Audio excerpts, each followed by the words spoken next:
এখন আমরা অলুক বহুব্রীহি সমাস সম্পর্কে জানবো। অলুক বহুব্রীহি সমাস আমরা কিভাবে চিনব? দেখো, চেনার উপায়টা আমি লিখেছি। পূর্বপদে বিভক্তি থাকে এবং নির্দিষ্ট ব্যক্তি বা অনুষ্ঠান বোঝায়। পূর্বপদে বিভক্তি থাকবে এবং নির্দিষ্ট ব্যক্তি বা অনুষ্ঠানের নাম বোঝাবে। আর ব্যাসবাক্যের নিয়মে আমরা কি পাচ্ছি? প্রদত্ত শব্দ যোগ দেওয়া হয় যে অনুষ্ঠানে অবলিক যার। আমরা একটা উদাহরণ যদি করি, উদাহরণ করলে এটা আমাদের কাছে ক্লিয়ার হয়ে যাবে। উদাহরণে দেখো, আমি যদি লিখি গায়ে হলুদ,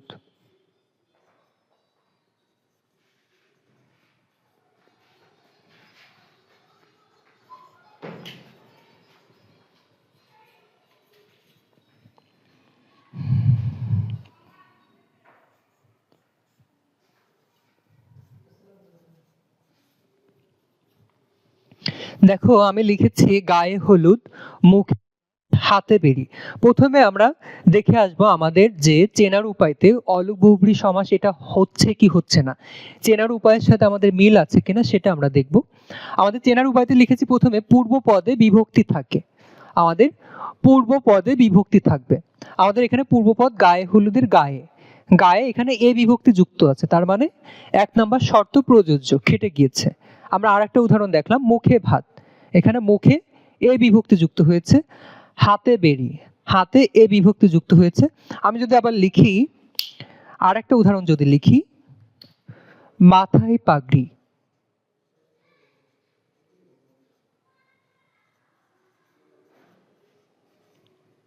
মাথায় পাগড়ি। দেখো এখানে কি বিভক্তি যুক্ত হলো? অন্তঃস্থ বিভক্তি যুক্ত হয়েছে। আমাদের 1 নাম্বার শর্ত প্রযোজ্য, পূর্বপদে বিভক্তি যুক্ত থাকবে। আমাদের পূর্বপদে বিভক্তি যুক্ত আছে। এবার তারপরে দেখি নির্দিষ্ট ব্যক্তি বা অনুষ্ঠানের নাম বোঝাবে। নির্দিষ্ট ব্যক্তি বা অনুষ্ঠানের নাম বোঝাবে। গায়ে হলুদ, গায়ে হলুদ একটা নির্দিষ্ট অনুষ্ঠান। বিয়ের আগে গায়ে হলুদ দেওয়া হয়, যে রিচুয়ালটা, তাকে বলি আমরা গায়ে হলুদ, এটা একটা অনুষ্ঠান। মুখে ভাত, মুখে ভাতও একটা অনুষ্ঠান। মুখে ভাতকে আমরা অন্নপ্রাশন বলে থাকি। বাচ্চার বয়স 6 মাস বা 1 বছর হলে তার মুখে যে প্রথম ভাতটা দেওয়া হয়, সেটা নিয়ে আমরা ঘটা করে যে অনুষ্ঠান করি তাকে বলা হয় মুখে। তারপর দেখো হাতে বেরি, হাতে বেরি মানে হাতে হাত করা বা হ্যান্ডকাপ পরানো হয় যেটাকে, সেটাকে বলি হাতে বেরি। এটা নির্দিষ্ট অনুষ্ঠান বোঝাচ্ছে না, কারণ হাতে বেরি কোনো অনুষ্ঠান না, কোনো ঘটা করে অনুষ্ঠান করে কারোর হাতে বেরি দেওয়া হয় না। এটা নির্দিষ্ট ব্যক্তিকে বোঝাচ্ছে। আমি অপরাধী, পুলিশ আমাকে হ্যান্ডকাপ পরিয়ে নিয়ে যাচ্ছে। হ্যান্ডকাপের বাংলা হলো বেরি। পুলিশ আমাকে বেরি পরিয়ে নিয়ে যাচ্ছে, এখানে নির্দিষ্ট ব্যক্তিকে বোঝাচ্ছে। এবং মাথায় পাগড়ি, মাথায় পাগড়ি বিয়েতে দেওয়া হয়, এটা নির্দিষ্ট একটা অনুষ্ঠান, নির্দিষ্ট একটা অনুষ্ঠান। তাহলে আমরা ব্যাসবাক্যতে যদি যাই, ব্যাসবাক্যতে আমাদের বলা আছে প্রদত্ত শব্দ। প্রদত্ত শব্দ প্রথমে লিখতে হবে। এখানে মূল শব্দের কথা বলেনি, প্রদত্ত শব্দের কথা বলেছে। প্রদত্ত শব্দে আছে গায়ে হলুদ, আমরা পুরোটাই লিখবো প্রদত্ত শব্দ গায়ে হলুদ।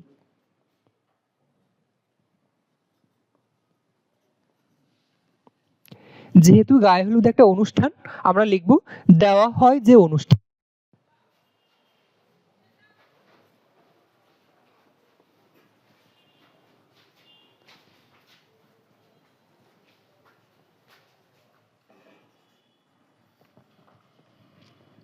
এরপর দেখো মুখে ভাত, একইভাবে প্রদত্ত শব্দ মুখে ভাত।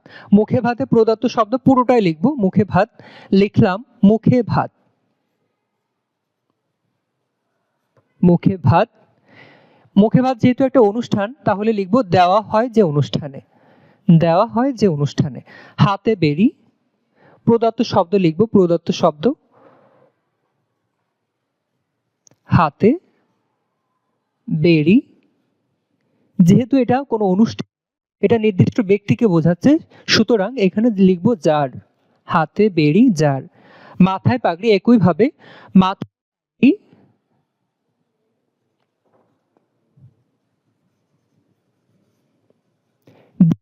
যে অনুষ্ঠানে, দেওয়া হয় যে অনুষ্ঠানে। এখন আমাদের ব্যাসবাক্যের সঙ্গে যদি আমরা মিলাই, দেখো ব্যাসবাক্যে প্রথমে বলা আছে প্রদত্ত শব্দ। প্রদত্ত শব্দ আমরা লিখলাম প্রদত্ত শব্দ গায়ে হলুদ। দেখো প্রদত্ত শব্দ গায়ে হলুদ লিখেছি। তারপর যদি অনুষ্ঠান বোঝায় তাহলে আমরা লিখবো দেওয়া হয় যে অনুষ্ঠানে। দেখো দেওয়া হয় যে অনুষ্ঠানে আমরা লিখেছি দেওয়া হয় যে অনুষ্ঠানে। একইভাবে মুখে দত্ত শব্দ লিখলাম, মুখে ভাত দেওয়া হয় যে অনুষ্ঠানে। হাতে বেরি, আমরা প্রদত্ত শব্দ লিখেছি হাতে বেরি। যেহেতু হাতে বেরি কোনো অনুষ্ঠান নয়, এটা নির্দিষ্ট ব্যক্তিকে বোঝাচ্ছে, সুতরাং আমরা লিখলাম যার, হাতে বেরি যার।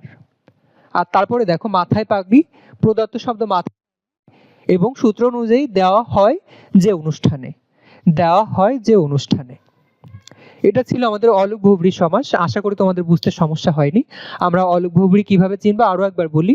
পূর্বপদে বিভক্তি থাকবে, আমরা পূর্বপদে বিভক্তি পেয়েছি। নির্দিষ্ট ব্যক্তি বা অনুষ্ঠানের নাম বোঝাবে, আমরা নির্দিষ্ট ব্যক্তি পেয়েছি হাতে বেরি, অনুষ্ঠান পেয়েছি গায়ে হলুদ, মুখে ভাত, মাথায় পাগড়ি, কতগুলো অনুষ্ঠান পেলাম। এই ছিল আমাদের অলুক ভুবরি সমাস। এবার আমরা চলে যাব অব্যয়ীভাব সমাসে। অব্যয়ীভাব সমাস আমরা কিভাবে চিনতে পারি এবং ব্যাসবাক্য কিভাবে করব। অব্যয়ীভাব সমাস চেনার কতগুলো নিয়ম আছে, তার মধ্যে আমরা 1 নাম্বার নিয়মে আমরা কি পাচ্ছি, অনেকগুলো নিয়মের মধ্যে আমরা 1, 2, 3 এভাবে তালিকাবদ্ধ করেছি। তার মধ্যে অব্যয়ীভাব সমাস চেনার 1 নাম্বার নিয়মে আমরা পাচ্ছি সব সময় মূল শব্দের পূর্বে উপসর্গ থাকবে। সব সময় মূল শব্দের পূর্বে উপসর্গ থাকবে এবং ব্যাসবাক্যের নিয়ম হলো মূল শব্দের পূর্বে অ, বে, বি, নি, গড়, হা থাকলে মূল শব্দ যোগ র এর অভাব। এখানে দেখো কতগুলো উদাহরণ লিখেছি। অবোধ, বেকার, হাভাত, নিরামিষ। এখানে দেখো অ উপসর্গ, অ উপসর্গ, বেকার, বে একটি উপসর্গ, হাভাত, হা একটি উপসর্গ, নিরামিষ, নি একটি উপসর্গ। আমরা কতগুলো উপসর্গ পেয়েছি। উপসর্গ যোগে আমরা কতগুলো শব্দ পেয়েছি। এই শব্দগুলোর ব্যাসবাক্য কিভাবে করব, আমাদের সূত্র অনুযায়ী দেখো মূল শব্দ অবোধ, অবোধে মূল শব্দ কি বোধ, আমরা লিখলাম বোধ।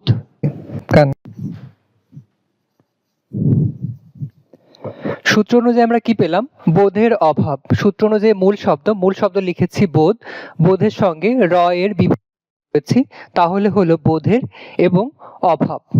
সূত্র অনুযায়ী অভাব, তাহলে হয়ে গেল আমাদের ব্যাসবাক্য অবোধের ব্যাসবাক্য বোধের অভাব। তারপর দেখো বেকার, বেকার মূল শব্দ কার, কারের সঙ্গে যদি আমরা র এর যোগ করি তাহলে হয় কারের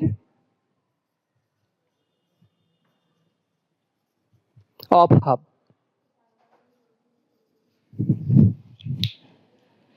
এরপর আমাদের আছে হাভাত। আমরা কথায় কথায় বলি তুই একটা আস্ত হাভাত বা হাবাতে। হাবাতে মানে কি, হাবাতে অর্থাৎ হলো ভাতের অভাব, হাভাত। আমরা মূল শব্দের সঙ্গে র এর যোগ করলাম, ভাতের অভাব। নিরামিষ,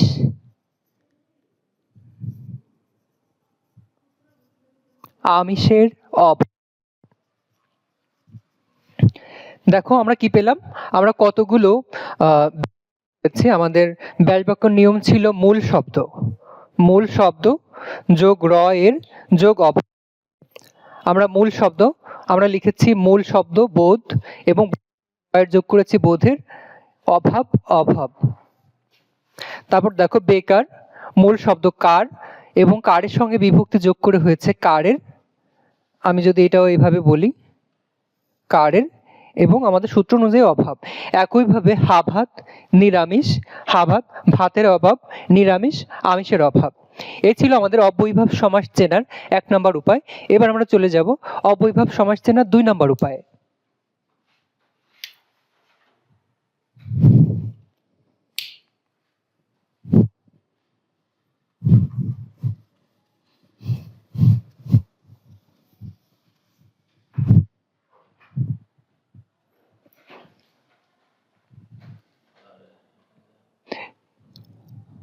এবার আমরা অব্যয়ীভাব সমাস চেনার 2 নম্বর উপায় সম্পর্কে জানবো।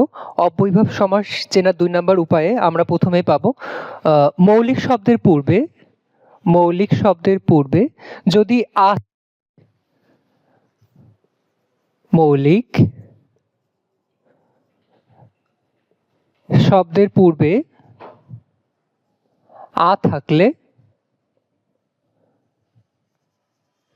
থাকলে অব্যয়ীভাব সমাস হয় এবং ব্যাসবাক্যের নিয়ম হলো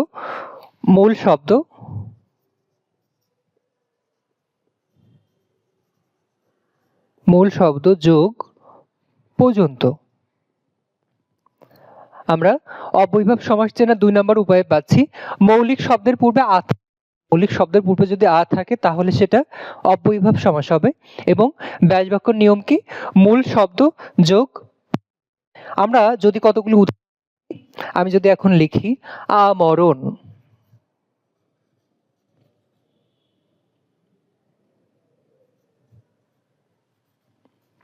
আকণ্ঠ,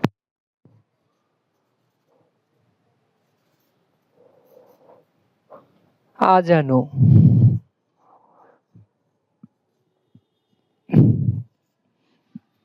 দেখো আমি প্রথমে লিখেছি আমরণ, আকণ্ঠ, আজানো। আমাদের মৌলিক শব্দের পূর্বে আমাদের বলেছিল যদি আ থাকে তাহলে আমাদের অব্যয়ীভাব সমাস হয়। দেখো প্রত্যেকটা শব্দের পূর্বে আ আছে এবং এটার ব্যাস বাক্য কিভাবে করব? ব্যাস বাক্য হবে মূল শব্দ যোগ পর্যন্ত। আমরা মূল শব্দ যদি লিখে আমরণের মূল শব্দ হলো মরণ এবং সূত্র অনুযায়ী পর্যন্ত। আকণ্ঠর মূল শব্দ হলো কণ্ঠ, সূত্র অনুযায়ী পর্যন্ত। এবার আমাদের আকণ্ঠ নিয়ে অনেক ভুল বাক্য শুদ্ধিকরণে আকণ্ঠ আসে। কিভাবে আসে? বাক্য শুদ্ধিকরণে আকণ্ঠ পর্যন্ত ভোজনে স্বাস্থ্য হানি ঘটে। আকণ্ঠ পর্যন্ত ভোজনে স্বাস্থ্য হানি ঘটে। এখানে ভুল কোথায়? ভুল হলো আকণ্ঠ মানেই কণ্ঠ পর্যন্ত, তাহলে দ্বিতীয়বার পর্যন্ত বলার আর দরকার হয় না, পরপর 2 বার পর্যন্ত হয়ে যাচ্ছে, যেটা বাহুল্য দোষ বলে। আকণ্ঠ পর্যন্ত ভোজনে স্বাস্থ্যহানি ঘটে, এখানে 2 বার পর্যন্ত হয়ে যাচ্ছে, কারণ আকণ্ঠ বললেই তো পর্যন্ত বলা হয়ে যাচ্ছে, দ্বিতীয়বার আর পর্যন্ত বলার দরকার হয় না। তাহলে সঠিক বাক্য কি হবে? আকণ্ঠ ভোজনে স্বাস্থ্যহানি ঘটে। সঠিক উত্তর হবে আকণ্ঠ ভোজনে স্বাস্থ্যহানি ঘটে, কারণ আকণ্ঠ মানেই কণ্ঠ পর্যন্ত। তারপর দেখো আজানু, মূল শব্দ জানু, সূত্র অনুযায়ী পর্যন্ত।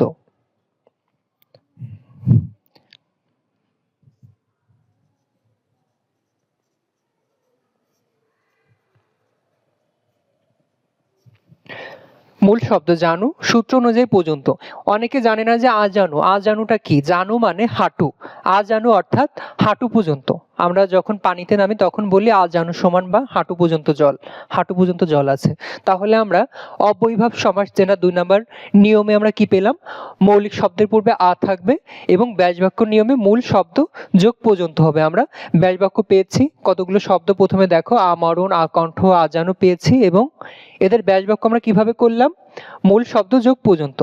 আমাদের এইভাবে করলে ভুল যাবে না। আশা করি তোমরা যদি ভালো করে দেখো বা একটু ডিপলি যদি চিন্তা ভাবনা করো, একটু ভাবো, তাহলে তোমাদের ভুল যাওয়ার সম্ভাবনা থাকবে না। এবার আমরা অব্যয়ীভাব সমাস চেনার 3 নম্বর উপায় সম্পর্কে জানবো। 3 নম্বর উপায় কিভাবে আমরা চিনবো?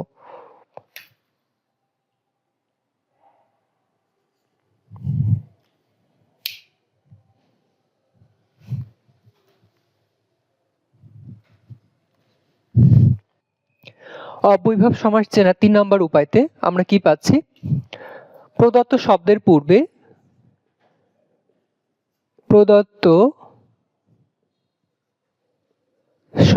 পূর্বে যথা থাকলে অব্যয়ীভাব সমাস হয়।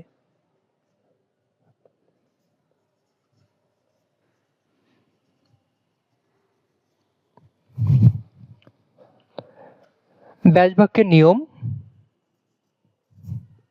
মূল শব্দ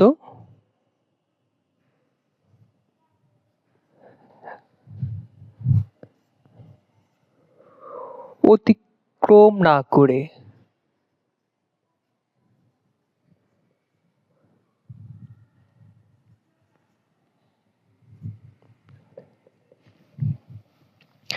আমরা অব্যয়ীভাব সমাস চেনার 3 নম্বর উপায়তে পাচ্ছি প্রদত্ত শব্দের পূর্বে যদি যথা তাহলে অব্যয়ীভাব সমাস হয়। আর যথা থাকলে আমরা ব্যাস বাক্য করব কিভাবে?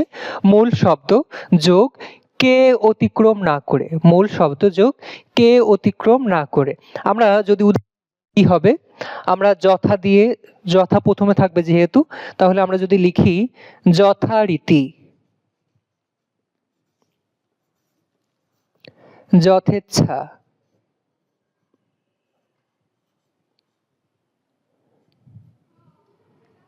যথেষ্ট।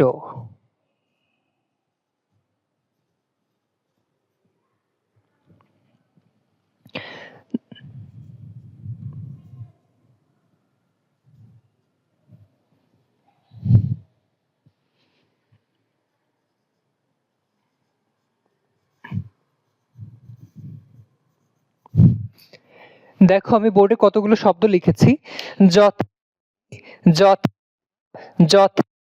যথাবিধি আমাদের চেনার উপায়তে ছিল, আমরা কিভাবে চিনবো এটা অব্যয়ীভাব সমাস।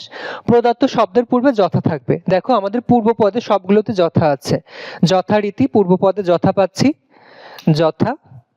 যথেচ্ছা এখানেও যথা পাচ্ছি। যথেচ্ছাতে আমরা দুইটা পদ পাচ্ছি, পূর্বপদ পরপদ। পূর্ব পদে পাচ্ছি যথা এবং পরপদে পাচ্ছি ইচ্ছা। এবং যথাও দুইটা পদ পাচ্ছি, যথা এবং ইষ্ট। তারপর যথাবিধি দুইটা পদ, যথা এবং বিধি। এগুলোকে আমরা ব্যাস বাক্য করব কিভাবে? ব্যাস বাক্য করব, প্রথমে মূল শব্দ লিখব। লিখলাম এখানে যথারীতির মূল শব্দ হলো রীতি, এবং সূত্র অনুযায়ী কে অতিক্রম না করে আমরা লিখলাম কে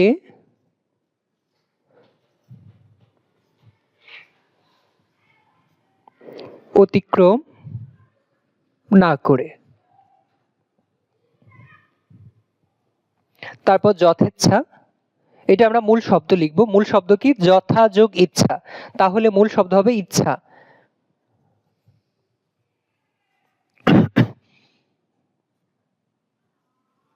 ইচ্ছাকে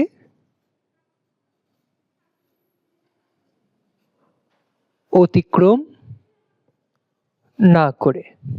তারপর দেখো যথা, এখানেও দুইটা পদ পাচ্ছি, পূর্বপদ যথা এবং পরপদ ইষ্ট। যথেষ্ট সমান সমান যথা ইষ্ট, তাহলে এটা কি হবে? ইষ্টকে অতিক্রম না করে, এবং যথাবিধি বিধিকে অতিক্রম না করে। দেখো আমাদের মূল শব্দ ব্যাস বাক্য নিয়মে প্রথমে পেয়েছি মূল শব্দ যোগ কে অতিক্রম না করে। আমরা লিখেছি মূল শব্দ। যথারীতির এখানে মূল শব্দ হলো রীতি, এবং সূত্র অনুযায়ী কে অতিক্রম না করে, এই যে লিখলাম কে অতিক্রম না করে। একইভাবে যথেচ্ছা মূল শব্দ ইচ্ছা, কে অতিক্রম না করে, কে অতিক্রম না করে। একইভাবে মূল শব্দ হলো ইষ্ট, ইষ্টকে অতিক্রম না করে। তারপর দেখো যথাবিধি মূল শব্দ বিধি, কে অতিক্রম না করে লিখলাম কে অতিক্রম না করে। তাহলে আমরা পেলাম অব্যয়ীভাব সমাস চেনার 3 নম্বর উপায়। প্রদত্ত শব্দের পূর্বে যথা থাকলে অব্যয়ীভাব সমাস হয়, এবং ব্যাস বাক্যের নিয়ম মূল শব্দ যোগ কে অতিক্রম না করে। এবার আমরা চলে যাব অব্যয়ীভাব সমাস চেনার 4 নম্বর উপায়ে।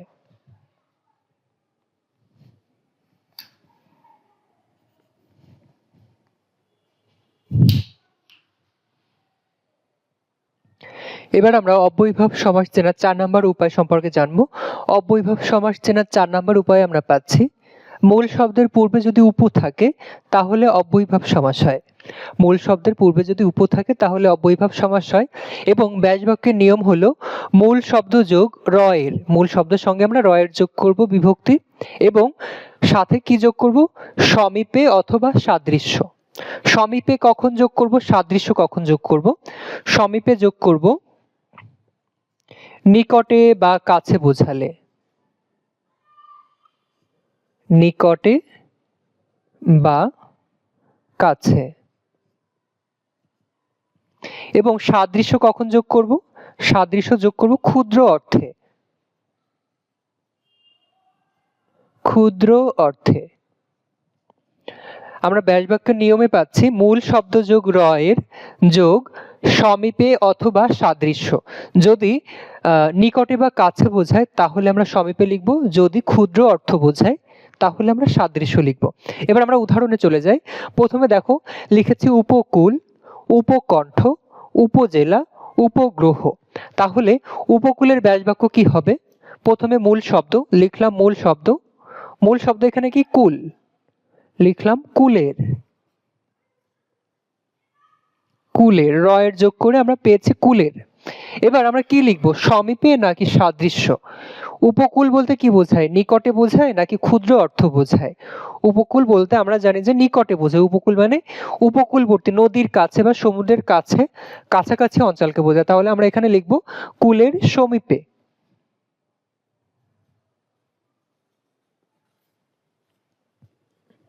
তারপর দেখো উপকণ্ঠ। উপকণ্ঠ কি লিখবো, প্রথমে মূল শব্দ, মূল শব্দ হলো কণ্ঠ, লিখলাম কণ্ঠ। এবার কি লিখবো, সমীপে নাকি সাদৃশ্য? উপকণ্ঠ। আমরা উপকণ্ঠ কাকে বলি, আমার কণ্ঠ বা আমার বোনের কণ্ঠ, আমার বোন যখন গান গায় তখন মনে হয় যে রুনা লায়লা গান গাচ্ছে, তার মানে রুনা লায়লার কাছাকাছি যাচ্ছে, রুনা লায়লার মতো, কাছাকাছি বা রুনা লায়লার মতো। তাহলে এখানে ক্ষুদ্র অর্থ বোঝায় না উপকণ্ঠ, আমার বোন যখন গান গায় তখন মনে হয় রুনা লায়লা গান গাচ্ছে। তাহলে এখানে কি বোঝায়, ক্ষুদ্র অর্থ বোঝায় না, এখানে বোঝায় যে রুনা লায়লার কাছাকাছি বা রুনা লায়লার মতো, তার মানে নিকটে বা কাছে বোঝাচ্ছে। তাহলে এখানে কি হবে, কণ্ঠের সমীপে।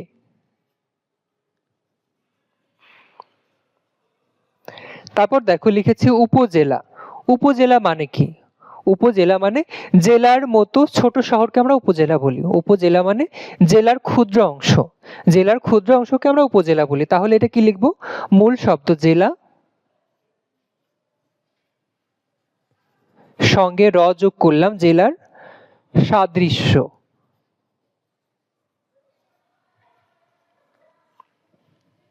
তারপর দেখো উপগ্রহ। উপগ্রহ কি, গ্রহের ক্ষুদ্র অংশ, গ্রহের ক্ষুদ্র অংশ বা গ্রহের মতো, গ্রহের মতো না, এখানে গ্রহের থেকে যে ছোট অংশটা তাকে বলি আমরা উপগ্রহ। কারণ গ্রহের সাইজ আর একটা গ্রহে একাধিক উপগ্রহ থাকতে পারে, কিন্তু একটা উপগ্রহে কখনো গ্রহ থাকে না, একটা গ্রহের অংশ হিসেবে আমরা উপগ্রহ পাই, তার মানে ক্ষুদ্র অংশ আমরা ব্যবহার করি। তাহলে এখানে কি লিখতে পারি, উপগ্রহ, গ্রহের সাদৃশ্য। তাহলে আমরা কি পেলাম, অব্যয়ীভাব সমাস চেনার 4 নাম্বার নিয়মে আমরা পেয়েছি মূল শব্দের পূর্বে উপ থাকবে, মূল শব্দের পূর্বে উপ থাকবে, আমরা পেয়েছি মূল শব্দের পূর্বে উপ। এবং ব্যাস বাক্যের নিয়মে আমরা কি কি পাচ্ছি, মূল শব্দ যোগ র এর যোগ সমীপে অথবা সাদৃশ্য। কখন সমীপে, যখন নিকটে বা কাছে বোঝাবে তখন সমীপে, এবং যদি ক্ষুদ্র অর্থে বোঝায় তখন আমরা সাদৃশ্য লিখব। আমরা দেখো উপকূল আমরা লিখেছি মূল শব্দ, মূল শব্দের সঙ্গে র এর এবং সমীপে সূত্র অনুযায়ী। একইভাবে উপকণ্ঠ, উপজেলা, উপগ্রহ, উপকণ্ঠ কণ্ঠের সমীপে, উপজেলা জেলার সাদৃশ্য, উপগ্রহ গ্রহের সাদৃশ্য। এটা ছিল অব্যয়ীভাব সমাস চেনার 4 নাম্বার উপায়। এবার আমরা চলে যাব অব্যয়ীভাব সমাস চেনার 5 নাম্বার উপায়ে।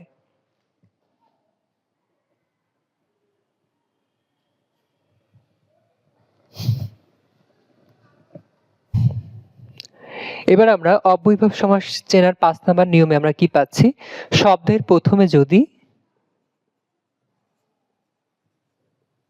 শব্দের প্রথমে যদি প্রতি,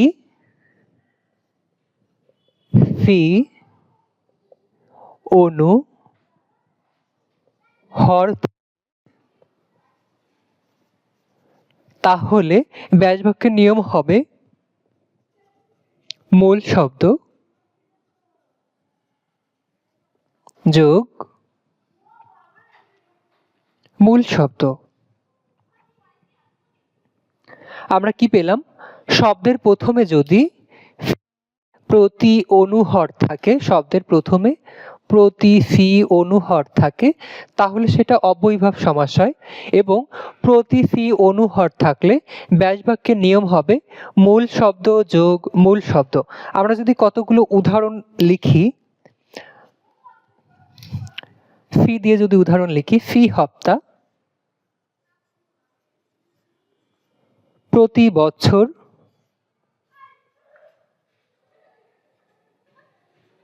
হর রোজ,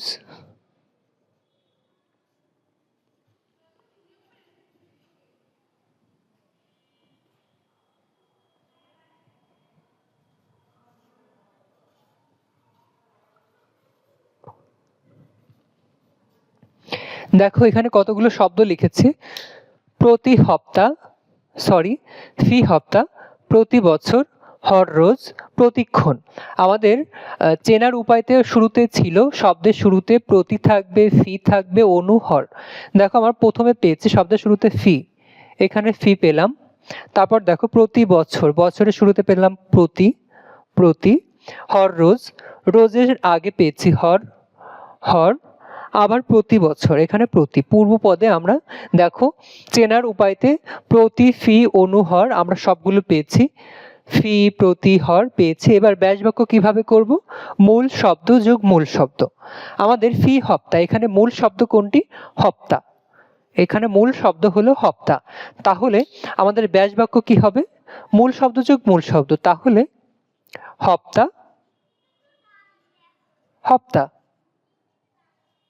আমাদের ব্যাস বাক্য হবে হপ্তা। এবার একইভাবে প্রতি বছর, এখানে মূল শব্দ বছর, এখানে মূল শব্দ বছর, তাহলে এখানে ব্যাস বাক্য কি হবে? বছর।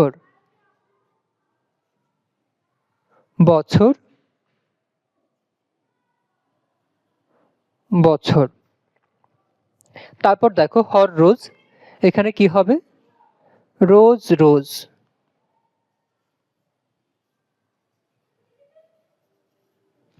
একইভাবে প্রতিক্ষণ, এটা হবে ক্ষণ।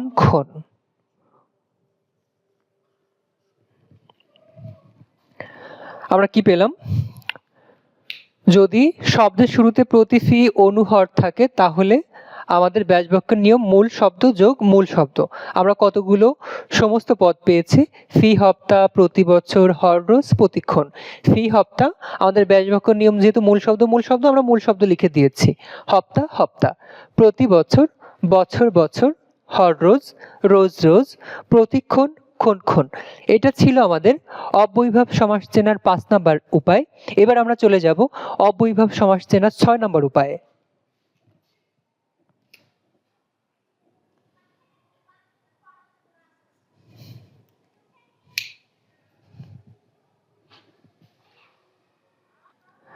অব্যয়ীভাব সমাস চেনার 6 নাম্বার নিয়মে আমরা কি পাচ্ছি? মূল শব্দের পূর্বে যদি অনু থাকে তাহলে অব্যয়ীভাব সমাস হয়, এবং অনু থাকলে ব্যাস বাক্য কিভাবে করব? মূল শব্দ যোগ রয়ের, মূল শব্দের সঙ্গে বিভক্তি রয়ের যোগ করব। তারপর পশ্চাৎ অথবা যোগ্য। আমরা কতগুলো উদাহরণ লিখেছি? অনুগমন, অনুতাপ, অনুরূপ, অনুকূল। দেখো মূল শব্দের পূর্বে অনু, আমাদের সবগুলোর পূর্বে অনু আছে, পূর্বপদ অনু। এবার আমাদের ব্যাস বাক্য কিভাবে করব? মূল শব্দ যোগ রয়ের যোগ পশ্চাৎ বা যোগ্য। আমরা লিখলাম মূল শব্দ, অনুগমনের মূল শব্দ হলো গমন,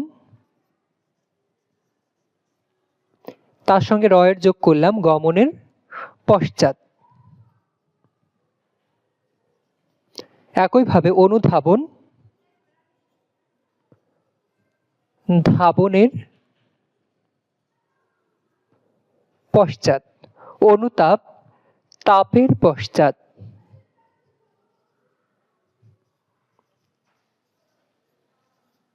তারপর দেখো অনুরূপ, অনুকূল, অনুরূপ কি রূপের পশ্চাৎ হয়? রূপের পশ্চাৎ মানে পেছনে কি হয়? রূপের পেছনে হয় না।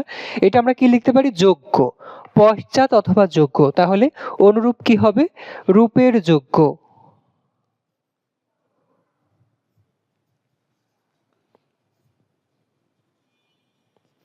একইভাবে অনুকূল, কুল মানে কি? কুল মানে আশ্রয়, কুল মানে নিরাপদ আশ্রয়স্থল। তা আশ্রয়স্থলে তো আর পেছন হয় না, তাহলে আশ্রয়স্থলে যোগ্য হবে।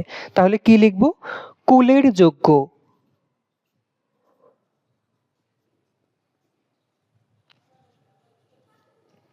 এটা ছিল অব্যয়ীভাব সমাসের 6 নাম্বার নিয়ম। 6 নাম্বার নিয়মে আমরা অনু পেয়েছি। অনু থাকলে অব্যয়ীভাব সমাস হয়, এবং অনু থাকলে ব্যাস বাক্য নিয়ম মূল শব্দ যোগ রয়ের যোগ পশ্চাৎ অথবা যোগ্য। আমরা কতগুলো উদাহরণ পেয়েছি। এটা ছিল অব্যয়ীভাব সমাস চেনার 6 নাম্বার উপায়। এছাড়া অব্যয়ীভাব সমাসের কতগুলো ব্যতিক্রমধর্মী উদাহরণ আছে যেগুলো কোনো নিয়ম ফলো করে না।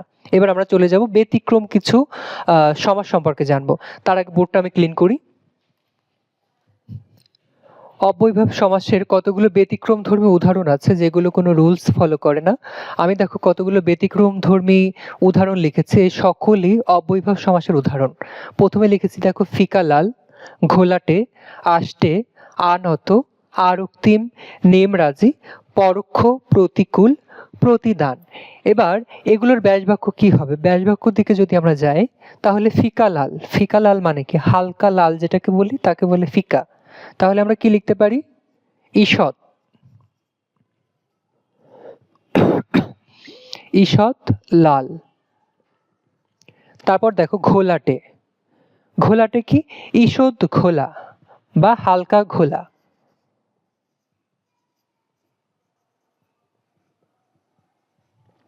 তারপর আষ্টে, ঈষৎ আমিষ। তারপর দেখো আনত, আনত হালকা নত, ঈষৎ নত। আরক্তিম, আরক্তিম মানে হালকা রক্তিম বা ঈষৎ রক্তিম, ঈষৎ রক্তিম। তারপর নিমরাজি, ঈষৎ রাজি। তারপর দেখো লিখেছি পরোক্ষ, পরোক্ষ এটা কি হবে? অক্ষির অগোচরে। আমরা বলি না প্রত্যক্ষ এবং পরোক্ষ, প্রত্যক্ষ মানে সামনাসামনি এবং পরোক্ষ মানে যে সামনে নেই, যে সামনে নেই তাকে আমরা বলি পরোক্ষ। তাহলে পরোক্ষ কি হবে? অক্ষির অগোচরে, যে সামনে নেই তাকে যেহেতু বলি পরোক্ষ, তাহলে আমরা পরোক্ষতে লিখব অক্ষির, অক্ষির অগোচরে।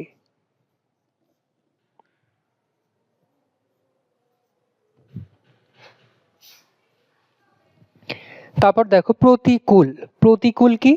কুলের বিপরীত, কুলের বিপরীতকে আমরা বলি প্রতিকূল।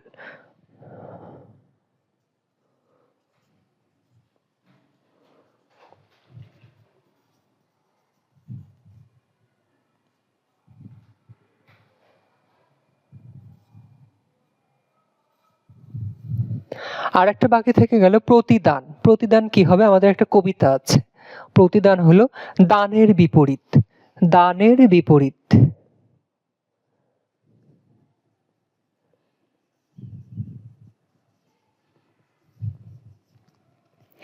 এই বোর্ডে যে উদাহরণগুলো দেখতে পাচ্ছ এই উদাহরণগুলো সকলেই অব্যয়ভাব সমাসের উদাহরণ, তবে এগুলোর কোনো রুলস বা চেনার উপায় আমাদের নেই, কারণ এগুলো একটু ব্যতিক্রমধর্মী। আমাদের প্রত্যেকটা জিনিসে বা প্রত্যেকটা গ্রামারে কিছু ব্যতিক্রমধর্মী উদাহরণ থাকে, ঠিক তেমনই অব্যয়ভাব সমাসে কতগুলো ব্যতিক্রমধর্মীর উদাহরণ আমি বোর্ডে লিখেছি। আশা করি বুঝতে কারো সমস্যা হচ্ছে না। এবার আমরা চলে যাব আমাদের কর্মধারয় সমাস সম্পর্কে। এখন আমরা জানবো কর্মধারয় সমাস। এবার আমরা কর্মধারয় সমাস সম্পর্কে জানবো। কর্মধারয় সমাস চেনার উপায়, কতগুলো নিয়ম আছে বা কতগুলো ধাপ আছে, তার মধ্যে আমরা 1 নম্বর উপায় সম্পর্কে জানবো। পূর্বপদ ও পরপদ মিলে একই ব্যক্তি বস্তু বা প্রাণীকে বোঝাবে। পূর্বপদ ও পরপদ মিলে একই ব্যক্তি বস্তু প্রাণীকে বোঝাবে। এবং চিনব কিভাবে? পূর্বপদ বিশেষণ হবে, পরপদ বিশেষ্য হবে, পূর্বপদ বিশেষণ, পরপদ বিশেষ্য। ব্যাসবাক্যের নিয়ম কি হবে? পূর্বপদ যোগ যে যোগ পরপদ, মানে পূর্বপদ এবং পরপদের মাঝে যে বসায় দিলেই হয়ে যাবে। দুই পদের মাঝে যে বসালেই আমাদের কর্মধারয় সমাস হয়ে যাবে। আমরা যদি কতগুলো উদাহরণ দেখি, যেমন নীলাম্বর,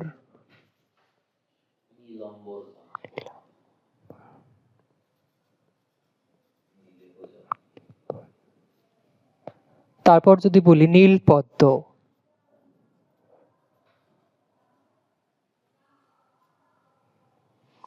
তারপর যদি বলি নত শির, নত শির। দেখো আমরা লিখেছি নীলাম্বর, নীল পদ্ম, নত শির। আমাদের 1 নম্বর নিয়মে ছিল পূর্বপদ হতে হবে বিশেষণ, পূর্বপদ হতে হবে বিশেষণ এবং পরপদ বিশেষ্য। দেখো নীলাম্বরে, নীল যে অম্বর, অম্বর এবং নীল, এখানে অম্বর হলো বিশেষ্য, অম্বরকে বিশেষায়িত করতেছে কে? এই নীল। তার মানে নীল তার দোষ গুণ অবস্থা বোঝাচ্ছে। একইভাবে নীল পদ্ম, পদ্মর রং কি নীল, পদ্মের রং লাল হতে পারে, সাদা হতে পারে, কিন্তু এখানে পদ্মের রং বোঝাচ্ছে নীল। আর আমরা জানি বিশেষণ কাকে বলে, বিশেষণ কাকে বলে, দোষ গুণ অবস্থা যদি বোঝায় তাহলে আমরা তাকে বিশেষণ বলবো। এখানে পদ্মের অবস্থা সম্পর্কে বোঝাচ্ছে, পদ্মের রং কি নীল, তার মানে এটা বিশেষণ। নত শির, নত শির কি, যার শির নত, শির হলো বিশেষ্য, শিরের অবস্থা কেমন, নত, শিরের অবস্থা আছে নত, এটাও অবস্থা বোঝাচ্ছে, তার মানে এটাও বিশেষণ। আমরা পূর্বপদ সবগুলো বিশেষণ পেলাম, প্রথম নীল বিশেষণ, দ্বিতীয় নীল বিশেষণ, নত বিশেষণ, এবং অম্বর বিশেষ্য, পদ্ম বিশেষ্য, শির বিশেষ্য। তাহলে ব্যাসবাক্য কি হবে, আমাদের ব্যাসবাক্যতে বলা হয়েছে পূর্বপদ, পূর্বপদ কি আছে নীল, মাঝে যে যোগ পরপদ, একইভাবে নীল পদ্ম, নীল যে পদ্ম,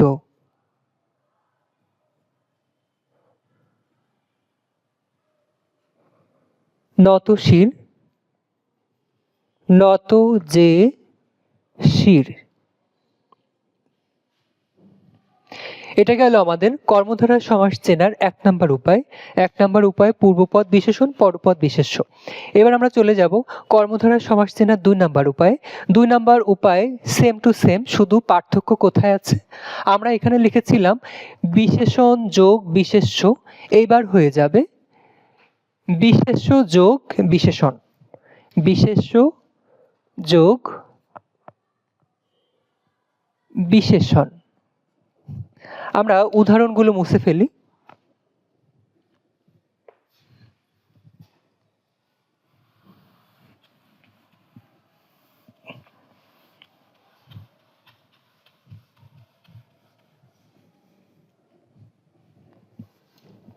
আমরা কি পেলাম, কর্মধারয় সমাস চেনার 2 নম্বর উপায়ে আমরা পাচ্ছি বিশেষ্য যোগ বিশেষণ, বিশেষ্য যোগ বিশেষণ হতে হবে, আর উপরে যা আছে তাই পূর্বপদ ও পরপদ মিলে একই ব্যক্তি বস্তু প্রাণীকে বোঝাবে, ঠিক আছে, কিন্তু এখানে একটু উল্টে গেছে। 1 নম্বর উপায়তে ছিল আগে বিশেষণ পরে বিশেষ্য, 2 নম্বর উপায়তে আগে বিশেষ্য পরে বিশেষণ। এবার আমরা কতগুলো উদাহরণ সম্পর্কে আগে জেনে আসি, উদাহরণ দিই। আমি যদি বলি চাল ভাজা,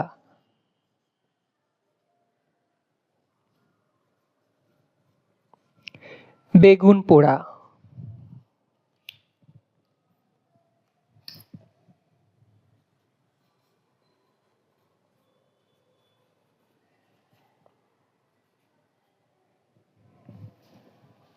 তারপর যদি বলি ডিম সিদ্ধ,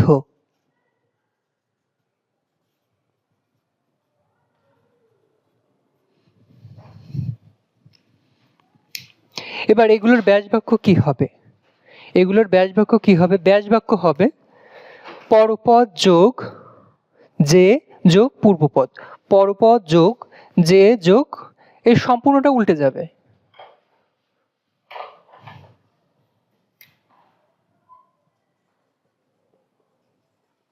পরপদ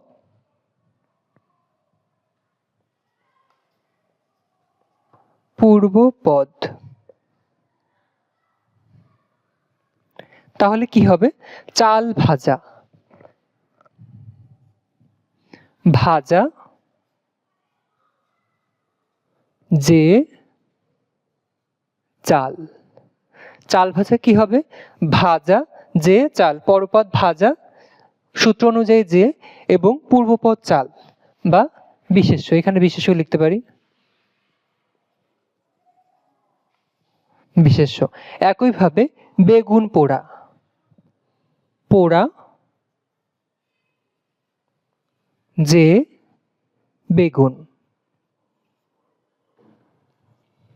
সিদ্ধ ডিম, সিদ্ধ যে ডিম।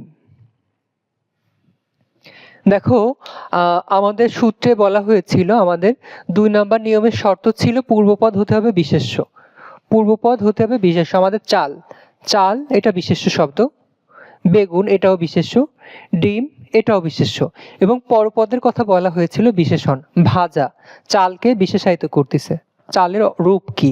ভাজা। বেগুনের রূপ কেমন? বেগুনের রূপ পোড়া। ডিমের অবস্থা কেমন? সিদ্ধ। তার মানে পরপদগুলো আমরা পেলাম বিশেষণ। এবং এদের ব্যাসবাক্য নিয়ম কি হবে?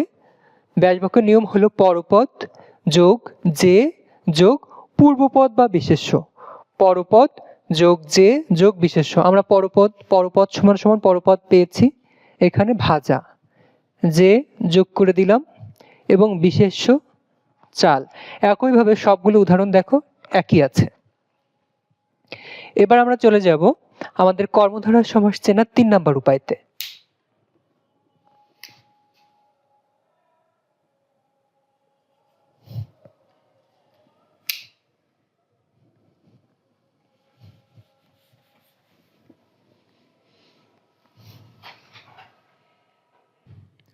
কর্মধারয় সমাসের 3 নাম্বার উপায়ে আমাদের প্রদত্ত শব্দের শুরুতে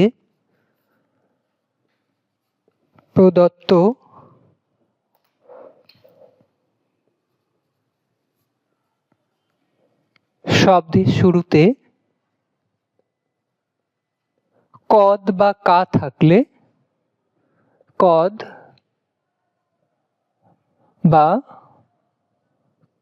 থাকলে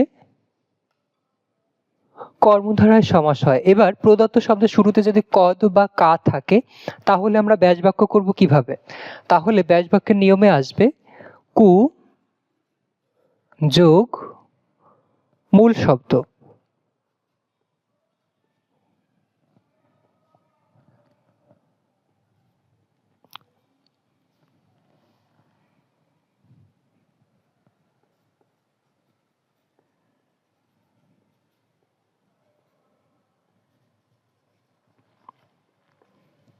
এবার আমরা যদি কতগুলো উদাহরণ বলি, উদাহরণে যদি প্রথমে বলি কাপুরুষ,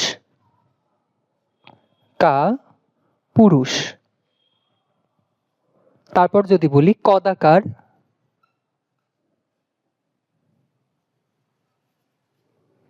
বা কদাচার বা কদর্থ। আমরা কি লিখলাম? কাপুরুষ, কদাকার, কদাচার, কদর্থ। এবার এগুলোর ব্যাসবাক্য কি হবে? ব্যাসবাক্য আমি বলেছি ব্যাসবাক্যের শুরুতে কু হবে। কদ বা কা থাকলে ব্যাসবাক্য শুরুতে কু লিখলাম কু, সূত্র অনুযায়ী যে মূল শব্দ পুরুষ।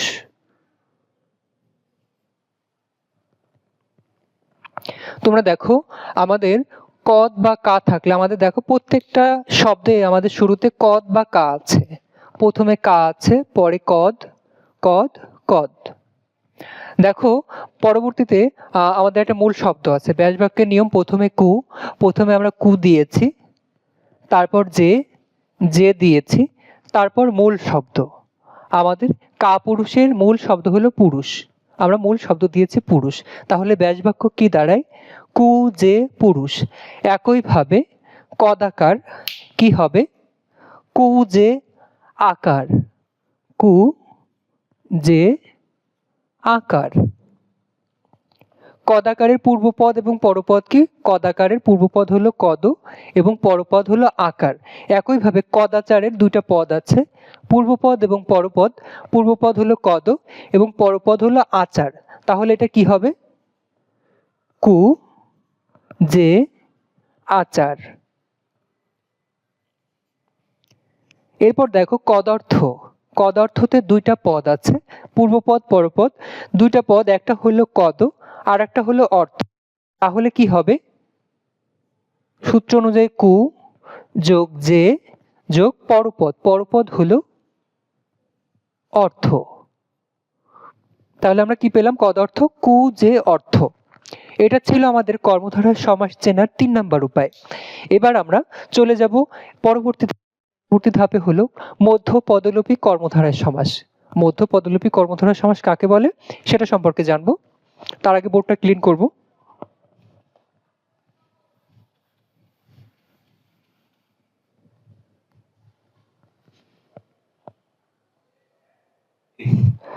মধ্য পদলোপী কর্মধারয় চেনার উপায় যে কর্মধারায় সমাসে ব্যাসবাক্যের বিশ্লেষণমূলক মধ্যপদ লোপ পায় তাকে মধ্যপদলোপী কর্মধারায় সমাস বলে।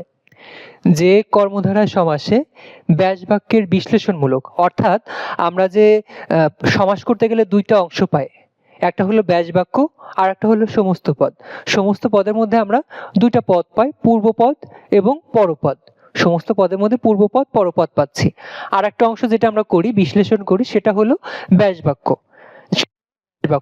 এই ব্যাসবাক্যের মধ্যে, এই ব্যাসবাক্য আমরা যখন করতে যাব, যে কর্মধারা সমাসের ব্যাসবাক্য করতে গিয়ে মাঝের পদটা লোপ পাবে।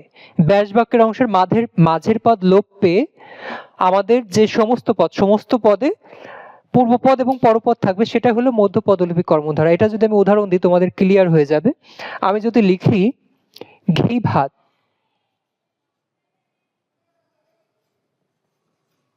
ঘি ভাত প্রীতি ভোজন, প্রীতি ভোজন স্মৃতিসৌধ।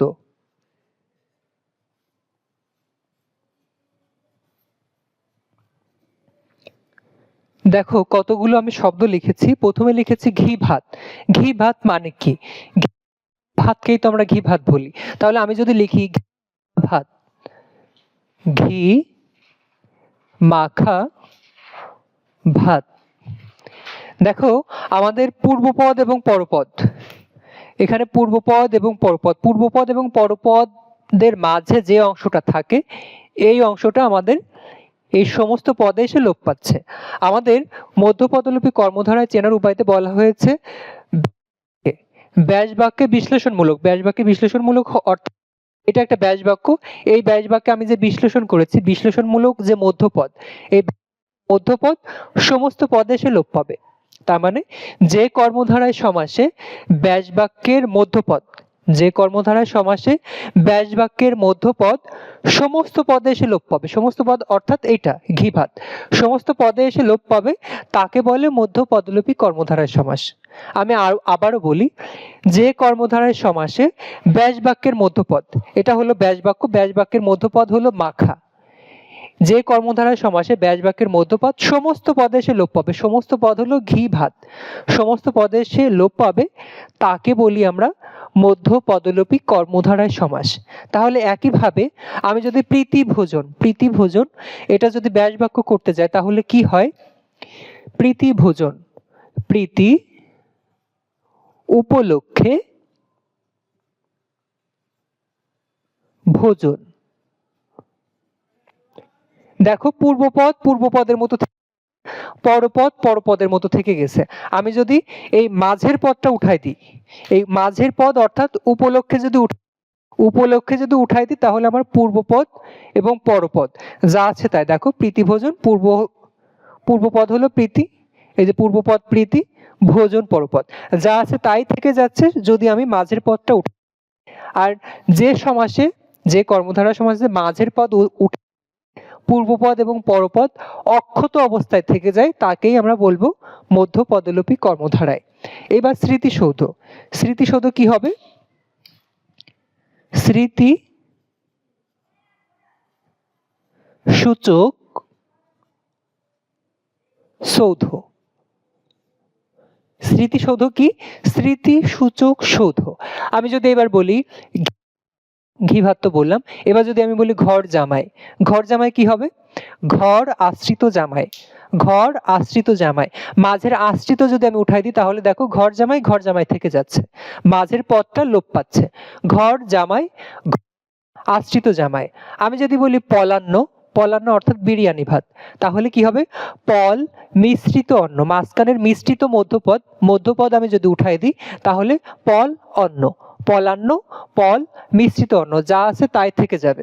আশা করি তোমাদের মধ্যপদলোপী কর্মধারা সমাস বুঝতে তোমাদের সমস্যা হচ্ছে না বা হওয়ার কথা। এবার আমি চলে যাব আমাদের যে কর্মধারার সমাস আছে, এই কর্মধারার সমাসকে প্রধানত তিন ভাগে ভাগ করা যায়। কর্মধারার সমাসকে প্রধানত তিন ভাগে ভাগ করা যায়। এক নম্বর হলো উপমান কর্মধারায়, উপমিত কর্মধারায় এবং রূপক কর্মধারায়। এখন আমরা উপমান, উপমিত এবং রূপক কর্মধারা সম্পর্কে জানবো।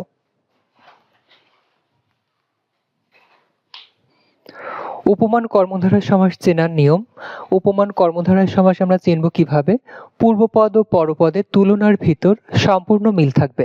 আমাদের যে পূর্বপদ এবং পরপদ, পূর্বপদ ও পরপদের যে তুলনা করা বোঝাবে সেই তুলনাটা সম্পূর্ণ মিল থাকবে এবং পূর্বপদ বিশেষ্য হবে ও পরপদ বিশেষণ হবে। এবার আমরা চলে যাই ব্যাস বাক্যের নিয়ম। ব্যাস বাক্যের নিয়ম কি হবে? পূর্বপদ যোগ র এর যোগ ন্যায় যোগ পরপদ। তাহলে আমরা ব্যাস বাক্যের নিয়মে কি পেলাম? পূর্বপদ যোগ র এর যোগ ন্যায় যোগ পরপদ। আমরা এখন একটা উদাহরণ যদি দেখি তাহলে আমাদের ক্লিয়ার হয়ে যাবে বিষয়টা। আমরা যদি বলি কাজল কালো,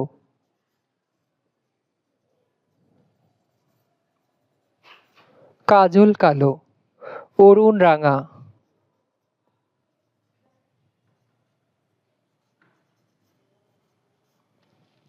তুষার শুভ্র।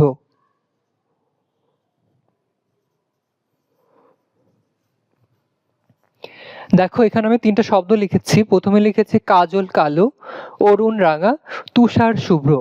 আমাদের চেনার উপায়তে বলা হয়েছিল, চেনার উপায়তে বলা হয়ে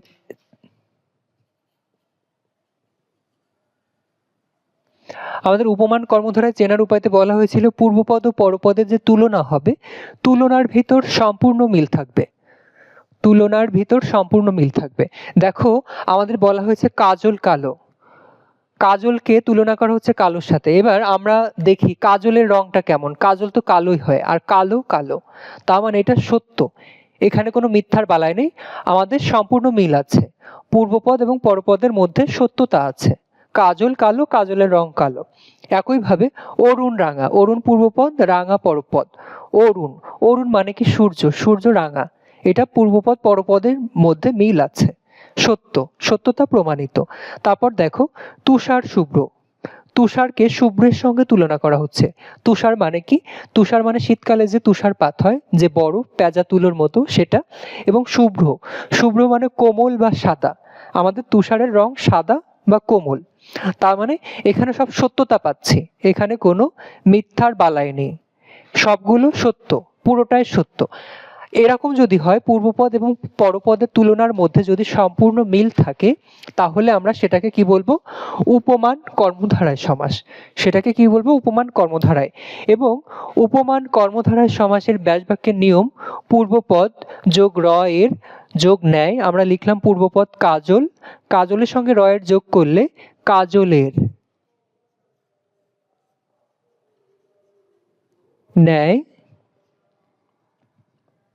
পরপদ কালো। একইভাবে অরুণ রাঙা, অরুণের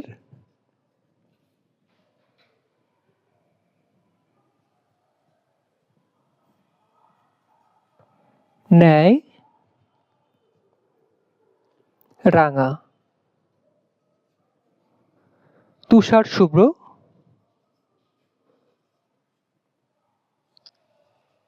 তুষারের ন্যায় শুভ্র। এবার দেখো আমরা ব্যাস বাক্যের নিয়মে প্রথমে দেখেছিলাম পূর্বপদ। আমাদের প্রথমে পূর্বপদ, পূর্বপদের সঙ্গে র এর যোগ করবো। আমাদের কাজল কালো সমস্ত পদে আছে, পূর্বপদ হলো কাজল, পরপদ হলো কালো। আমরা পূর্বপদ লিখলাম কাজল এবং কাজলের সঙ্গে র এর যোগ করেছি কাজলের, তারপর ন্যায়, সূত্র অনুযায়ী ন্যায়, এবং পরপদ, পরপদ কালো, পরপদ কালো, সূত্র অনুযায়ী ঠিক আছে। একইভাবে অরুণ রাঙা, অরুণের সঙ্গে র এর যোগ করেছি পূর্বপদ যোগ ন্যায় যোগ পরপদ। একইভাবে 3 নাম্বারটা দেখো তুষার শুভ্র, তুষার হলো পূর্বপদ, সঙ্গে র এর, তুষারের ন্যায় শুভ্র। এটা গেল আমাদের উপমান কর্মধারয় সমাস। আমি আবারও বলি, উপমান কর্মধারয় সমাস আমরা কিভাবে চিনব? পূর্বপদ এবং পরপদের মধ্যে মিল, পূর্বপদ ও পরপদের যে তুলনা বোঝাবে সেই তুলনাটা সম্পূর্ণ সত্য হবে। পূর্বপদ ও পরপদের যে তুলনা, পূর্বপদ পরপদের তুলনা সম্পূর্ণ সত্য। এবং ব্যাস বাক্যের নিয়ম কি হবে? মাঝে ন্যায় বসবে, পূর্বপদ পরপদের মাঝে ন্যায়। এবং বিভক্তি অনুযায়ী যেটা বসে র এর বসায় দিব। এটা বিভক্তি, এটা আমরা বুঝি যে কখন র বসবে কখন এর বসবে। তাহলে আমরা কি পেলাম? উপমান কর্মধারয় সমাসের ব্যাসবাক্যের নিয়ম, পূর্বপদ ও পরপদের মাঝে ন্যায় বসা দিলে ব্যাসবাক্য হয়ে যাবে। আর চিনব কিভাবে? পুরোটা সত্য হবে, পূর্বপদ পরপদ সত্য। এবার আমরা চলে যাব উপমিত কর্মধারয় সমাসে। উপমিত কর্মধারয় সমাসে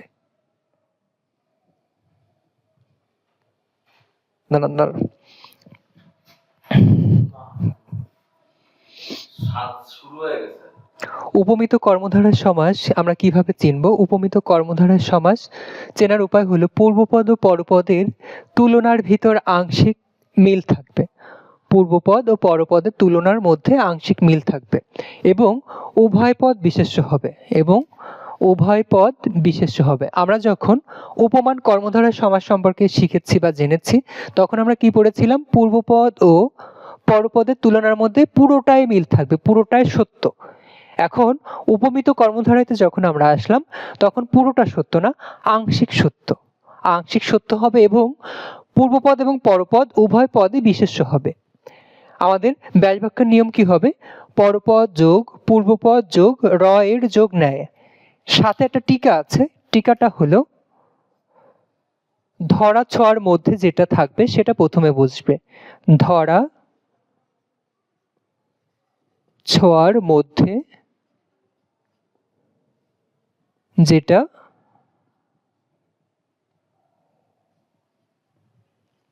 সেটা প্রথমে বসবে। আমাদের ধরা ছোঁয়ার মধ্যে যেটা থাকবে, যে পদ ধরা ছোঁয়ার মধ্যে থাকবে সেই পদটা প্রথমে বসবে। আমরা যদি উদাহরণে চলে যাই তোমাদের বুঝতে সুবিধা হবে। আমি এখানে লিখলাম চন্দ্রমুখ। চন্দ্রমুখ, তারপর বাহুলতা। বাহুলতা ফুলকুমারী।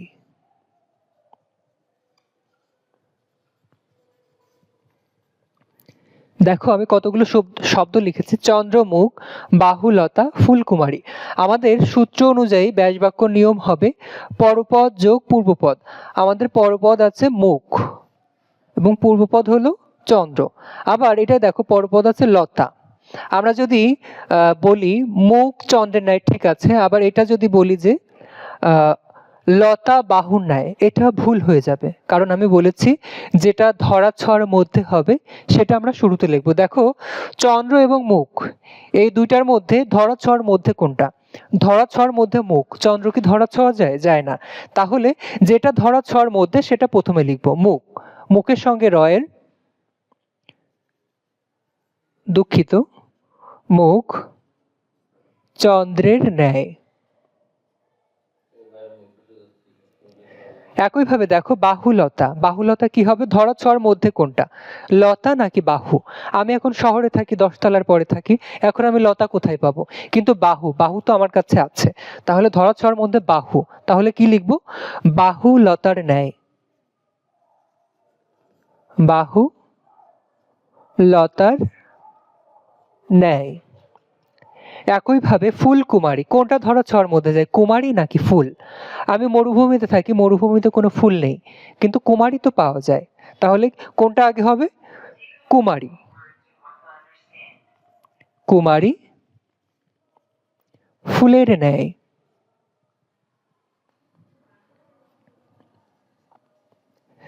তাহলে আমরা কি পেলাম? উপমিত কর্মধারয় সমাস চেনার নিয়মে আমরা পেয়েছি। কিভাবে চিনব? পূর্বপদ এবং পরপদের যে তুলনা বোঝাবে, পূর্বপদ এবং পরপদের তুলনা আংশিক মিল থাকবে। আমরা দেখি আমাদের এখানে পূর্বপদ চন্দ্র এবং পরপদ মুখ, চন্দ্রমুখ। আমাদের মুখকে চন্দ্রের সঙ্গে তুলনা করা হচ্ছে। মুখ কি কখনো চন্দ্রের মতো হয়? মুখ কখনো চন্দ্রের মতো হয় না। আমাদের চাঁদটা সুন্দর, এজন্য আমরা মুখকে চাঁদের সঙ্গে তুলনা করি। তার মানে পুরোপুরি সত্য নয়, আংশিক সত্য। আংশিক সত্য, তাইলে আমাদের এটা সঠিক। এটা উপমিত কর্মধারায়। কারণ উপমিত কর্মধারায় সমাস হওয়ার গুণ কোনটা?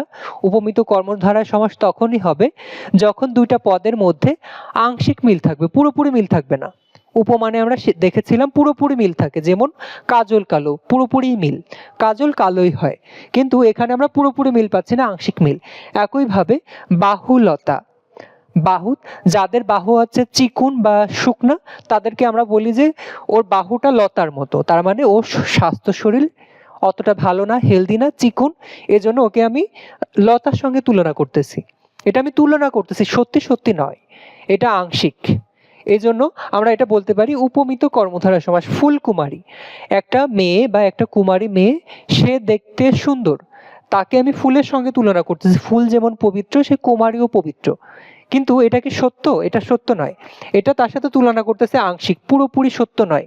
এজন্য এটা উপমিত কর্মধারায় সমাস হবে। আর তারপর ব্যাসবাক্যের নিয়মে দেখো, বলেছিলাম যে পরপদ যোগ পূর্বপদ যোগ রয়ের যোগ ন্যায়।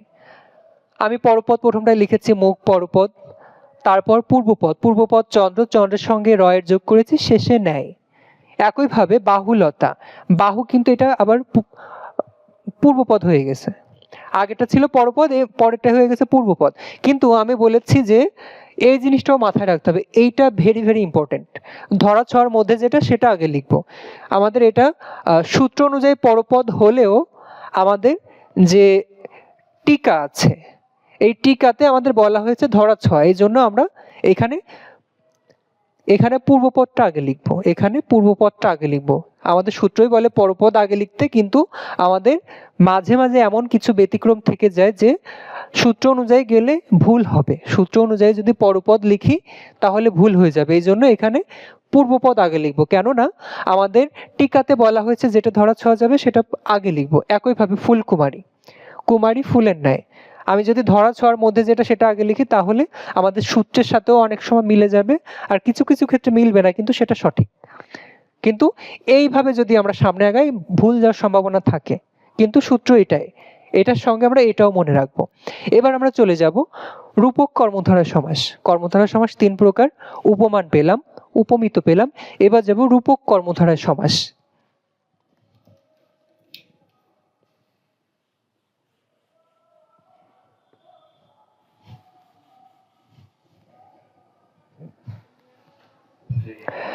রূপক কর্মধারয় সমাস চেনার উপায় দেখো, রূপক কর্মধারয় সমাসে উপমেয়কে উপমানের সাথে অভেদ কল্পনা করা বোঝাবে। উপমেয়কে উপমানের সাথে অভেদ কল্পনা করা বোঝাবে, তবে সেটা রূপক কর্মধারয় সমাস হবে। এবং আমাদের রূপক কর্মধারয় সমাসে আমাদের যে পূর্বপদ এবং পরপদ উভয় পদই বিশেষ্য হবে, পূর্বপদ এবং পরপদ উভয় পদই বিশেষ্য। এবং ব্যাসবাক্যের নিয়ম কি? পূর্বপদ যোগ রূপ যোগ পরপদ। এখন তোমাদের কাছে এই যে চেনার উপায়টা অনেকের কাছে ক্লিয়ার না। স্যার কি বললো, উপমেয়কে উপমানের সাথে অভেদ কল্পনা, এটা তো কিছুই বুঝলাম না, মাথার উপর দিয়ে গেল। তোমাদের জন্য আমি বলবো যে উপমেয়কে উপমানের সাথে যে অভেদ কল্পনা, এটা তোমার বোঝার দরকার নেই। যে পূর্বপদ এবং পরপদ এই দুইটা তো কল্পনা করা বোঝায় একটি অপরটিকে, এই কল্পনাটা হবে কাল্পনিক। সেই কল্পনাকে ধরা যাবে না, ছোঁয়া যাবে না। আমাদের কল্পনা ধরা ছোঁয়ার বাইরে,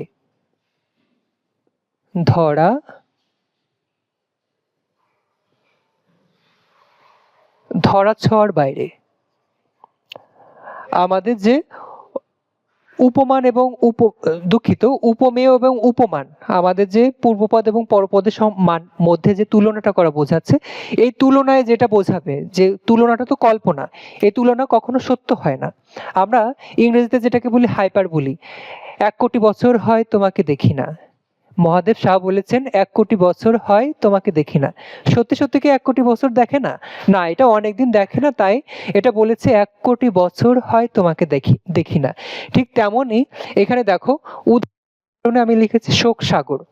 আমার শোকটা যে এতই বেশি যে আমি শোকটাকে সাগরের সঙ্গে তুলনা করতেছি, কিন্তু শোক কি কখনো সাগর হয়? হয় না। এই যে শোক যেহেতু যেমন সাগর হয় না, এটা কল্পনা, এই কল্পনাটা ধরা যায় না, ছোঁয়া যায় না। তারপর দেখো মন মাঝি, মন কি কখনো মাঝি হয়? এই মন মাঝিকে কি ধরা ছোঁয়া যায়? যায় না। তারপর বলতেছি বিষাদ সিন্ধু, আমার যে বিষাদ যে আমার যে দুঃখ, আমার দুঃখটা সিন্ধু নদের মতো। তা মানুষের দুঃখ কি কখনো সিন্ধু নদের মতো বিশাল হয়? হয় না। কিন্তু মানুষের যে দুঃখ, এই দুঃখকে বিশেষায়িত করতে যে সে সিন্ধু নদের সঙ্গে তুলনা করতেছে, যে আমার যে দুঃখ অনেক বড়। একইভাবে দেখো প্রাণ পাখি, প্রাণকে পাখির সঙ্গে তুলনা করতেছে, আমি প্রাণ পাখি, প্রাণ পাখির মতো উড়ে যাবে। এই যে আমরা কতগুলো উদাহরণ, শোক সাগর, মন মাঝি, বিষাদ সিন্ধু, প্রাণ পাখি, কতগুলো উদাহরণ সম্পর্কে জানলাম। এই উদাহরণগুলো যদি তোমরা একটা দিক মিলাতে যেয়ে দেখবা এই সবগুলো যে তুলনা করলাম, এই তুলনাটা সম্পূর্ণ কল্পনা ভিত্তিক, এবং এই কল্পনা ধরা যায় না, ছোঁয়া যায় না, গন্ধও নেওয়া যায় না, ধরা ছোঁয়া এর স্পর্শের বাইরে। তাহলে আমরা ব্যাস বাক্যে যদি চলে যাই, ব্যাস বাক্য কি হবে? শোক সাগর, সূত্র অনুযায়ী পূর্বপদে শোক আছে, লিখলাম শোক, সূত্র অনুযায়ী রূপ, এবং পরপদ সাগর। একইভাবে মন মাঝি, মন, রূপ, মাঝি। বিষাদ সিন্ধু, বিষাদ, রূপ, সিন্ধু। প্রাণ পাখি, প্রাণ, রূপ, পাখি। এবার আমি যদি বলি মৃত্যু ক্ষুধা, কি হবে? মৃত্যু ক্ষুধা হবে মৃত্যু রূপ ক্ষুধা। তার মানে আমার ক্ষুধাটা মৃত্যুর মতো, আমার এতই ক্ষুধা লাগছে যে আমি মৃত্যুবরণ করে যাবো, আমার ক্ষুধার কাছে মৃত্যুও হার মানবে। মৃত্যুবরণ করতে গেলে যতটুকু যন্ত্রণা হয়, আমার ক্ষুধা তার থেকে অধিক। কিন্তু মানুষের ক্ষুধা কি মৃত্যু যন্ত্রণা থেকে বেশি হয়? কখনো হয় না। কিন্তু একটা এতটাই ক্ষুধার্ত, সে তার ক্ষুধাকে মৃত্যুর সঙ্গে তুলনা করতেছে। এটা কি মৃত্যু ক্ষুধা? এটা কি দেখা যায়, ছোঁয়া যায় না? মৃত্যু ক্ষুধা দেখা যায় না, ধরা যায় না, ছোঁয়া যায় না। তাহলে এটা কি হবে? রূপক কর্মধারয় সমাস হবে। এবার তোমাদের বলি মৃত্যু ক্ষুধা কোন ধরনের রচনা? মৃত্যু ক্ষুধা কোন ধরনের রচনা? তার আগে বলি মৃত্যু ক্ষুধা কে রচনা করেছেন বা কার লেখা? মৃত্যু ক্ষুধা কাজী নজরুল ইসলামের লেখা একটি রচনা। এবং মৃত্যু ক্ষুধা কোন ধরনের রচনা? মৃত্যু ক্ষুধা একটি উপন্যাস। মৃত্যু ক্ষুধা কি? একটি উপন্যাস। এটা মনে রাখবা। এটা ছিল আমাদের রূপক কর্মধারয় সমাস। কি শিখলাম? কল্পনা বোঝাবে, তুলনা যে হবে সেই তুলনাটা হবে কল্পনা নির্ভর, এবং কল্পনা ধরা ছোঁয়া যাবে না। তারপর আমাদের ব্যাস বাক্যের মধ্যে পূর্বপদ যোগ রূপ যোগ পরপদ, এটা ছিল আমাদের কর্মধারয় সমাজের 3 প্রকারের শেষ প্রকার। কর্মধারয় সমাজকে আমরা 3 ভাগে ভাগ করেছিলাম: উপমান, উপমিত এবং রূপক। এবার আমরা যে সমাস শুরুতেই বলেছিলাম যে 6 প্রকার সমাস, 6 প্রকার: দ্বন্দ্ব, দ্বিগু, তৎপুরুষ, কর্মধারয়, বহুব্রী এবং অব্যয়ীভাব। এই 6 প্রকারের বাদেও আরো কয়েক প্রকার আমরা পাই। এই 6 প্রকার তো আমরা শিখলাম, আমাদের এই 6 প্রকার আলোচনা হলো। এই 6 প্রকার বাদেও আরো আমরা কয়েক প্রকার সমাস পেয়ে থাকি। আরো কয়েক প্রকারের মধ্যে আমরা কি পাচ্ছি? নিত্য সমাস পাচ্ছি, প্রাদি সমাস পাচ্ছি। আমরা এবার নিত্য সমাস কি এবং প্রাদি সমাস কি, সেই নিত্য এবং প্রাদি সমাস নিয়ে একটু আলোচনা করব।